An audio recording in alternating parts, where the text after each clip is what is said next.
menjadikan hamba ini lebih kuat, menghadapi tantangan yang lebih besar, dan mereka terlatih dengan ujian.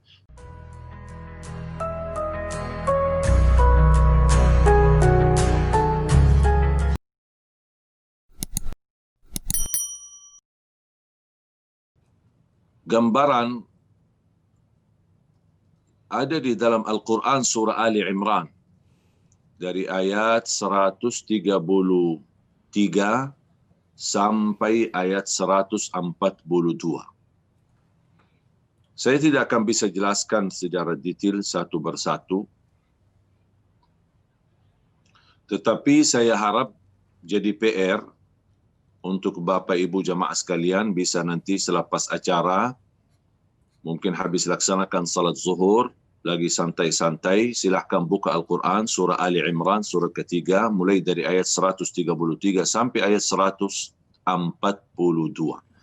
Di situ banyak belajaran, ciri-ciri orang muttaqin, banyak amalan, bagaimana kita bisa belajar bertakwa, bagaimana kita bisa belajar bertaubat, dan kembali kepada Allah Subhanahu wa Ta'ala yang Maha Pengampun. Allah akan juga bahas di dalam ayat ini, membahas mengenai takdir, dan bagaimana takdir dan musibah yang menimpa kita sudah terjadi kepada orang-orang yang lebih mulia daripada kita, orang-orang terdahulu. Allah Subhanahu wa Ta'ala membahas inti daripada takdir, hikmah di balik takdir, dan kenapa Allah ingin uji kita dan takdir kepada kita, takdir musibah, bala, ujian. Bagi saya, walaupun di dalam takdir, salah satu rukun iman, an tu'mina bil qadri khairihi wa syarrihi, iman terhadap takdir yang baik maupun buruk, tapi bagi saya tidak ada takdir yang buruk, karena yang nampak buruk di awal, di balik keburukan itu banyak hikmah, karena Allah Subhanahu wa Ta'ala tidak pernah ingin menyusahkan hambanya. Allah tidak pernah ingin membuat hambanya penderita atau membuat hambanya sakit. Makanya Allah SWT hanya ingin menguji hamba-hambanya untuk meningkatkan darajatnya, mengampuni dosanya, dan menjadikan hamba ini lebih kuat, menghadapi tantangan yang lebih besar, dan mereka terlatih dengan ujian. Dan tujuan juga ujian, Allah ingin hamba ini dekat sama Allah yang Maha Suci, dan Allah tidak mungkin memberikan orang kedekatannya sama Allah kecuali orang yang suci. Gimana cara proses disucikan orang itu? Adalah proses ujian. Karena inti daripada ujian adalah menyucikan hati kita, jiwa kita, dan juga menyucikan buku amal kita dari segala dosa dan maksiat.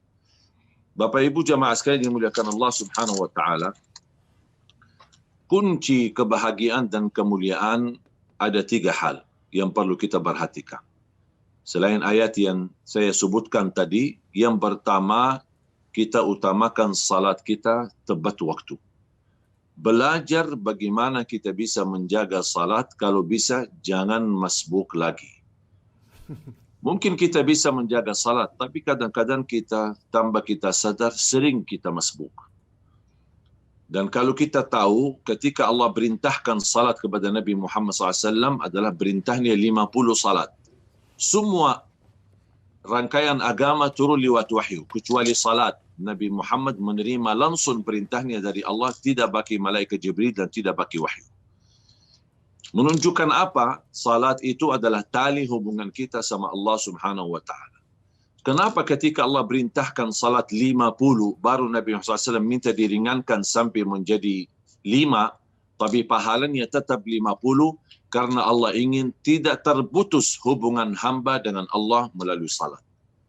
Beberapa menit salat, beberapa menit azan, beberapa menit salat, beberapa menit azan, kalau jadi 50 kali salat. Bayangkan, Allah saja yang Maha Kaya, yang Maha Agung, yang Maha Besar, tidak ingin terputus hubungan hamba dengan Allah lewat salat. Kenapa kita merasa keberatan ketika melaksanakan salat?